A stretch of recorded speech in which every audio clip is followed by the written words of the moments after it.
Thank you. So I'm just going to jump right into it because I have a lot of information to unpack. So let me start with this question. What's the difference between Mozart and Jay-Z? Or what's the difference between the symphony halls of the late 1700s or an iPod? Or why is the use of drums so popular in today's music, but it was not in the past? Or why are the sounds like the 808 drum or the modern synth so popular again, but we didn't have those sounds back in the early 1900s? Because we did have the technology and the raw materials to actually make those sounds. So why is music so highly regarded, right? At least to me, the ability to make music as an art form is such a unique human ability, right? And the other day, this question popped into my mind that when we meet each other for the first time, either romantically or you become friends with somebody for the first time, you don't usually ask them, who's your favorite chef? Or who's your favorite, painter? Or who's your favorite scientist? But it is very common to ask, who's your favorite artist? Or what type of music do you listen to, isn't it? So why do we hold music at this high pedestal compared to these other, art forms or even other human subjects? I mean, for God's sake, we created a gold vinyl record and we put it on the Voyager space probe and we sent it out to space. So I guess if aliens one day discover that thing and examine it, they're going to be like, this music thing, the humans love it for some reason. So why does music influence our humanity and our culture so much? So I'm going to answer that for you by looking at the period of the Industrial Revolution and pretty much today. And specifically that period because we can argue that before the Industrial Revolution, music didn't see much innovation. It wasn't that complex and it was very localized. And even if we look at the tales of the human legends from the past, we don't have like famous musicians. We have famous kings and warlords or poets, painters, even philosophers, but not musicians. So what happened in the last 250 years or so that changed all this? So I'm going to start again at the era of Mozart and Beethoven, which happens to be at the end of 1700s into like 1830s. And I'm going to start by saying that the best music of their day was not consumed by the common man, at least not in mass numbers. It was generally courted or demanded by the wealthy class. And it was still heavily influenced by early romantic and classical periods of music and religion. But for the first time, we start seeing the construction of music venues that are outside of the religious structures and churches. And these music venues are being built to literally just accommodate music for being music, to enjoy music. But there's something interesting about the construction of these venues, the architecture of them, that influences the way Mozart and Beethoven composed their symphonies. And the architecture actually favored the amplification of the higher frequencies of sound compared to the lower ones. And generally, most drums live in the low frequencies, right? So that's why Mozart and Beethoven didn't use drums that prominently in their symphonies, except maybe the high frequency drums like cymbals. But you see the use of violins and string instruments and brass instruments be more prominent, which is interesting. So Mozart and Beethoven, they knew the limitations of these venues and they adapted to it. And also, even though these venues could accommodate hundreds of people in one sitting, music was still very localized. We didn't, Mozart and Beethoven were not world famous yet,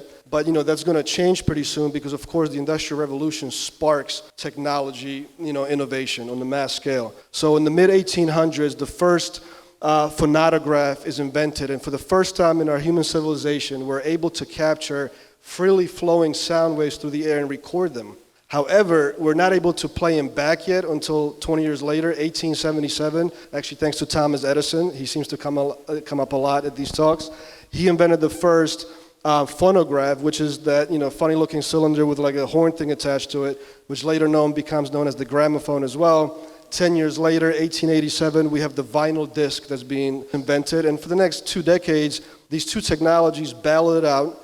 They take over the globe, and essentially commercial recording of sound and its sales and distribution becomes this new world industry. But even though we can technically now sit at home and listen to our favorite symphony or artist through this gramophone, it's still very expensive. It's still considered a luxury item. And because of primitive marketing and distribution techniques in the music industry, it wasn't a common thing where like an artist is selling millions of records and has millions of fans across the world, even though they can sell these things across the world. But even that's going to change very soon. And radio changes that.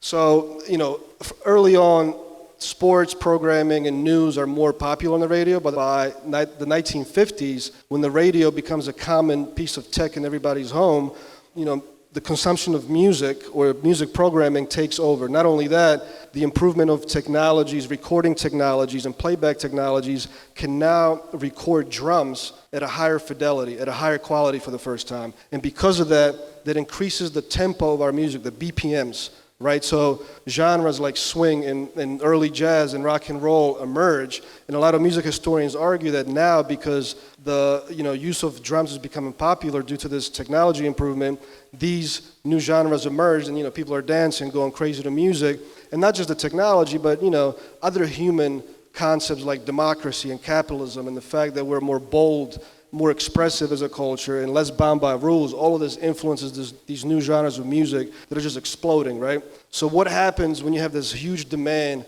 for music? Do you have any economists in the crowd? All right, so usually when there's a high demand, people and corporations find a way to supply to that demand. They fill that demand. So that's exactly what happens. And, for the first time, many musicians could find a viable career in music and make money off of it. You don't even have to be world famous. Even on the underground level, at the underground clubs, musicians are able to, entertain local consumers. Could you imagine that during Mozart's day? First of all, you had to be privileged just to receive music education or be classically trained. And second of all, if you created music that was deemed as a heresy by the church at the time, you could still be locked up or burned at the stake. And then, just to give you some perspective, the radio creates such a demand for music that the music industry molds itself into the industry that we're going to become known until the late 90s. And bands like Beatles, for the first time, can be a foreign band, essentially out of England, come to America, take over the American market. Before the radio, that would not have been possible. These record labels would have to spend millions of dollars and a lot of word-of-mouth marketing to achieve that, and nobody wanted to do it because it was a high risk. But because of the radio, the Beatles are here. Who knows what would have happened to the Beatles if the radio didn't exist? But that brings me to the 60s. And the 60s are probably one of the most transformational decades in how we consume and create music. First of all, the 8-track console is created, which for the first time truly improves the way music is mixed. Because the way music was mixed into a final product back in the day, believe it or not, was during the live recording of the song. So if any one of the band members screwed up any part of the song, they had to re-record it over and over and over again until the record label, A&Rs were like, okay, finally sounds good. But the 8-track console changes that, and also, because we're able to record essentially 8 separate channels of music, we can tweak that channel of music or sound by throwing an EQ on it or compress that sound or pan it left and right or throw like a touch of reverb or delay, or we can modulate it with the first synthesizers of the day. And you can see where this is going. Hundreds of companies just pop out of nowhere, creating these new consoles, better microphones, these new technologies, like, for example, Robert Moog, if I have any musicians or producers in the crowd, the Moog synthesizer, even to this day, is responsible for so many hits, right? And the next big piece of technology that takes over and becomes another common piece of tech in everybody's home is the TV. So in the 1960s, not only can you experience music in a physical form in a concert, you can listen on the radio, but you can watch it on TV.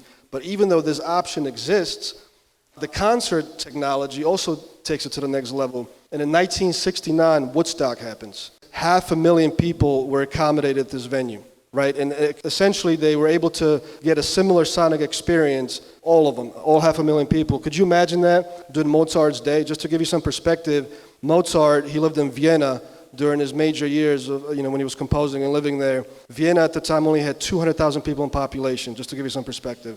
In the 1960s, I'm going to end with saying that the cassette tape is invented, which is way smaller than the vinyl disc.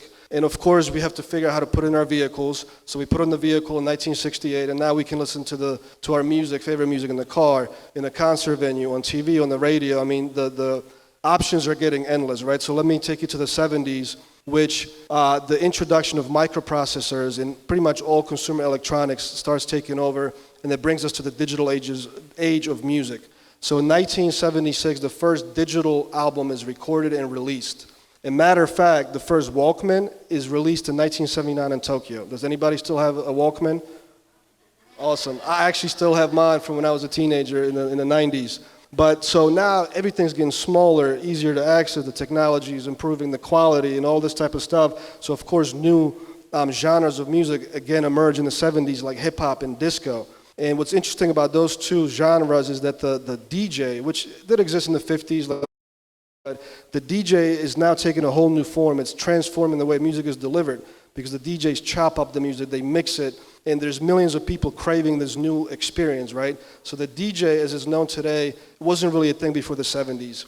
And I'm going to end the 70s with something interesting that was interesting to me because I didn't find this out till 3 years ago, and I'm a tech nerd, that the MP3 technology that topples the music industry in 1999 was actually invented in the 70s. It was being experimented on. But I'm going to touch on this in a second. So let me take it to the 80s because the 80s is the decade of going digital. But something again happens that's going to transform the way we create and consume music. And in 1981, MTV is born. And a lot of critics at the time were like, who the hell is going to watch music videos or concerts on TV 24/7? But we all know that's exactly what happened worldwide, literally. Everybody would watch, music programming on TV. And now the music video becomes a new component in music because at the end of the decade, as an artist, if you were not able to come up with a compelling visual along with your song, it was unlikely you're going to chart in the Billboard charts. It was unlikely you would make a hit. And a lot of the older artists, if they were not able to do so, their popularity would start falling. On top of that, we also see the dominance of the female artists, really for the first time in the 80s. Not that there were no female artists before, of course they were, but they're really taking a prominence. And my hypothesis is that since the record labels knew there's all these new, programming options available for music, they exploited the female beauty in terms of sex appeal, right? Because you have sex symbols like Madonna emerge in the 80s and many others. And after the 80s, female artists is very prominent and very influential. So let's go to the 90s. 90s with the use of software and computers and music recording, of course, brings new genres to the table. EDM, techno, essentially, the art of sampling music, right? So now the producers are able to create dozens of hybrid genres of music by sampling. Also, what happens in terms of the business landscape and marketing in the music industry, the video. Let me get back to the video. If you guys remember the song Scream by Michael Jackson and Janet Jackson, that video was ranked as the #1 most expensive video ever made at a $7 million budget. And going forward, the 90s were also a decade where the influence of the artist was immense. What I mean by that is that pretty much everyone in the millennial generation considered a musician or an artist as a role model in their lives, right? This was not like this, before the 90s. And the music business landscape also evolves, especially in the hip-hop industry, which is now a mainstream genre in the 90s. And artists like Jay-Z, not only do they own their own record label, he owns his own clothing line, his own liquor company, his own movie studio. And other artists start, picking up on this. They start being actors in movies and merging into other business industries and becoming moguls. But could you imagine Mozart in his day owning his own symphony venue, selling his own T-shirts and serving his own wine during his, symphonies? I don't think that would have been possible. So let me end the 90s with going back to the MP3 technology because thanks to the internet and the adoption of the MP3 technology by the underground, computer geeks and the platform Napster destroys the music industry. But maybe using the word destroys is not a good word because essentially the MP3 brings more music to people's lives than ever before, right? Because we all thought it was free somehow. You could just download it, you have it, you don't have to pay for it anymore. However, it did destroy the economics of the music industry. So how does the music industry recover from this in the 2000s? They don't. They take even a more massive hit. But let me be clear, it's not the artists that take a hit per se, it's the music industry label machine that takes a hit. Because the 21st century brings so many more new artists to the table, even more genres, and it brings us, the consumer, directly into the artists' lives, which was not like that before, right? Because of social media, Facebook, MySpace, YouTube, you can now, get access to these celebrities, these musicians' lives anytime you want, and they're making it available for you. On top of that, the iPod is invented in the 2000s, right? Shortly after that, the smartphone is invented. That changes things, and because technology is getting so much better, faster, cheaper, now pretty much any artist with any amount of talent can get into the music industry. The barrier to entry is almost nothing, right? For a couple $1,000s, you can have a home studio. So that creates a lot of competition and saturation. So in 2010 and until today, the better broadband speeds, better improvement in smartphones and all of that brings music directly to us at our fingertips, the snap of our fingertips. I mean, anytime you want to access any type of digital content, is there when you want it and how you want it. And streaming platforms like Spotify and Apple Music have finally figured out how to monetize this music. So really, actually, in 2019, for the first time, the music industry revenues have reached the same level as they were in 1999 before the fall of the music industry. I think that's pretty amazing. And YouTube, of course, takes over the MTV. Digital streaming and MP3, it becomes the new prominent medium in the music industry. And I think the digital streaming medium to deliver music is really here to stay for the next 50 years, if not longer. I don't see any other way we're going to consume the music. It's just going to be a question of how we consume it. And just to give you an example, 50,000 songs per day are submitted and released on Spotify. That's how much music is out there. And even though there's so much saturation and competition, musicians are also becoming billionaires. I mean, they're owning their own empires, controlling their distribution channels and so on. Like the band Kiss, I know a lot of you guys are familiar with that. Gene Simmons, one of the band members, created a empire, a $2 billion branded empire out of Kiss. I mean, I don't know if anybody has a Kiss t-shirt or a mug. Apparently, Mr. Potato Head you see over there is branded with the brand Kiss. And let me get back to Jay-Z, but Jay-Z is one of the first billionaires that use music as a platform to, get into other industries and become a business mogul in them, right? So let me end this with the question again, what is the difference between Mozart and Jay-Z? So Mozart, during his day, yes, he created beautiful music. He was able to perform in front of hundreds of people at one sitting, but unfortunately, it was at the mercy of the wealthy class, and unfortunately, he also died a broke man at an early age. However, Jay-Z gets to decide when he makes music, how he makes music. He owns and controls his own distribution channels. He owns and controls his own digital streaming platform. He owns dozens of brands that give him a huge influence over our pop culture, make him an icon. And I bet you that every young kid in the millennial generation or guy wanted to be like Jay-Z or someone like him. Whereas during Mozart's day, I don't think kids wanted to be like Mozart at the time. But let me paint another picture, and I'm going to end with this. Imagine that Jay-Z and Beyonce are performing live simultaneously in 5 major cities around the world: London, Dubai, Tokyo, LA, New York. But they have a surprise for their fans in one city. After they complete their whole set, one city is going to have Jay-Z and Beyonce remain on the stage in their physical form, and they're going to perform 2 more songs. So which city is going to have Jay-Z and Beyonce in their physical form left on stage, and which cities will turn off the hologram performance of their performance? And I'm sure we're going to figure this out in the next 15 years. Thank you.